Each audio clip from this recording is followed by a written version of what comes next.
You know, in life, we chase everything except what matters. We sprint toward goals, then move the finish line. We live to work for getting what we're working for. I have lived both extremes. Monk and CEO, homeless and financially free, fired and building billion-dollar companies. And along the way, a handful of advice quietly changed how I saw the game and how I lived my life.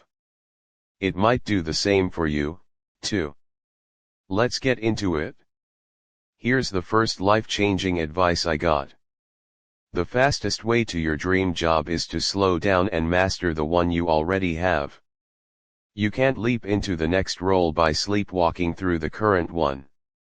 Years ago, I was sitting through my annual review and my boss asked me about my long-term plans, and I told her I wanted to rise up to a C-level position someday, to serve, to lead, to have a broader impact.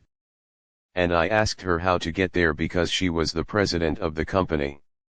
She said 3 words that changed everything. Focus on today. That was it. I was a little surprised, a little humbled. No 5-year plan, no networking roadmap. Her advice was simple but stellar. Be great exactly where your feet are. But most of us don't focus on that. We treat our current job like a waiting room, don't we? The goal is always to catch the next train. How do you become more valuable in the future if you're not creating value right now? So, here are a few things you can try. Solve what others ignore. Start small. What are the things your team needs help on? What irritates your boss? Pick one thing. Fix one thing. Do it quietly. Do it thoughtfully. Do it skillfully. You know, use artificial intelligence. Use emotional intelligence. Use all the intelligence you have, but use it here. Use it now at your current job, because your next role won't come from your resume. It'll come from your reputation. Master what's in front of you in your present. The future has a way of noticing that. Second advice, not everything that's visible is valuable. Being rich in money but poor in time isn't prosperity, it's prison. I got this advice from a CEO who was running a multi-billion-dollar company. He wasn't a tech company. He was already richer than his younger self would have ever imagined. So I kept asking him when was he planning to slow down, but he wanted more. He wanted the big B, billions. Then one day the company stumbled and billions of dollars just evaporated overnight. If he had cashed out before, he could have walked away with hundreds of millions of dollars. But instead he walked away with almost nothing. Months later, we met for drinks and he shared something that was heartbreaking. He said, "You know, everyone hates me now. I've lost all my friends except the 2 I had in college. My advice to you, Sandip, once you have what you need, stop chasing for more." He was right. If you've already built a life you like, stop mortgaging it for a bigger one. What's the point of winning if it cost you everyone who mattered? We chase what we see because everyone else can see it too, right? Our bank balance, our fancy cars, our job titles, easy to count, easy to flex. That's why we all fall for it. You know, a couple of years ago, Deloitte did an interesting study and they found that 70% of high earners report feeling time-starved. 7 out of 10. You may end up with success and money, but that won't buy you time or freedom if you don't make a conscious choice to prioritize those ideas. And here's something worth trying. Really ask yourself 3 questions. Number 1, how much time do I spend with those I love? Number 2, how often do I laugh with my spouse, with my kids, with my boyfriend, my girlfriend? Number 3, how many days a week do I stop to feel gratitude and joy? Those are good questions to ask. The third advice came to me through a painful experience. Even the right words can blow up relationships if you say them at the wrong time. Way back when I served as the CEO of a great tech firm, I used to think good feedback meant precision, clarity, efficiency. So I would drop dozens and dozens of comments on our board deck that our team was working on over the weekend. You know, in my head I was being helpful, strategic, and thoughtful, but to the team it felt like an ambush.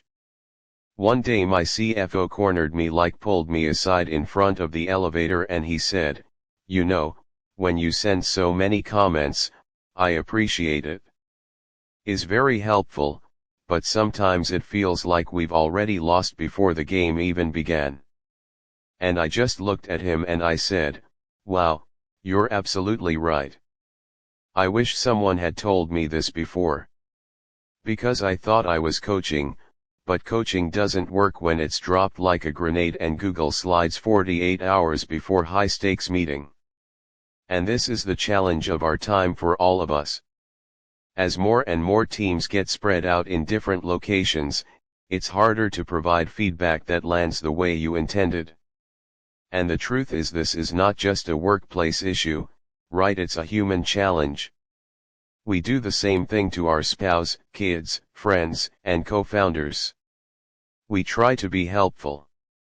But when feedback lacks context, tone, timing, it doesn't feel like support, does it? It feels like criticism. And that's the balance we all have to strike. Feedback is like medicine. It only works when delivered in the right dose at the right time through the right system. People don't want to be judged. They want to be seen. They want to know that their efforts mattered, that they mattered, even if the results may miss the mark. That's why I now think about building what I call a trust loop before I give feedback. I'm still not good at it. I'm constantly working on it and I still make mistakes, but it's a simple 5-step framework that helps ensure feedback lands as intended, constructive, not critical. First, say it in person or face to face. Don't coach through comments or Slack threads.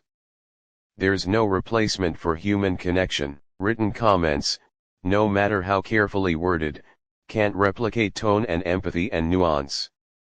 Second step, affirm. Start with what's working, not just as a tactic. Like, don't do what's known in business as the sandwich, where you start with good, then you insert all the bad stuff and end with something good again. No, that's not what I'm talking about. This is about giving real specific recognition for effort and progress. Third step, clarify. Ask questions before offering solutions. Understand what's behind the issue. Why is it stuck and what's happening from their perspective? Feedback from awareness is far more effective than feedback from assumption. Fourth, give feedback in private, not in public. You know, feedback doesn't need a stage. It needs a soft landing. Public corrections rarely lead to growth. They lead to embarrassment, shutdown, resentment. Why do that? And fifth, have a real conversation, not a commentary. Sit down or go for a walk. Have a real talk. Make it safe to have a dialogue, not a monologue. I have learned one thing after spending decades in C-level positions. People don't change because they are corrected. They change because they feel understood. When they feel safe, they open up. When they feel judged, they shut down. So always remember, correction without connection will always sound like rejection. The fourth advice I got was this. The growth mindset makes us successful, but it can also make us restless. There was a time in Mumbai when I was homeless. I was lost. So when I had the opportunity to restart my life in Boston and in New York, I of course poured every waking moment in my 20s and 30s into working and learning and building my career. It made sense, right? The plan was simple. Grind now, enjoy later. But now when I look back, I realize what was actually happening. It was grind now and grind later because I got really lucky, and by my late 30s I had hit my number. I finally had financial freedom, but my nervous system hadn't accepted it. So I kept going. Maybe it was the scarcity mentality from my childhood. Who knows, but I remember feeling like I was an unfinished work of art that would expire before it was finished. I was still a hamster, just on a different wheel. The wheel gets shinier and it spins faster, and we just keep going on. We get there and then we move the goalpost. The problem here isn't ambition.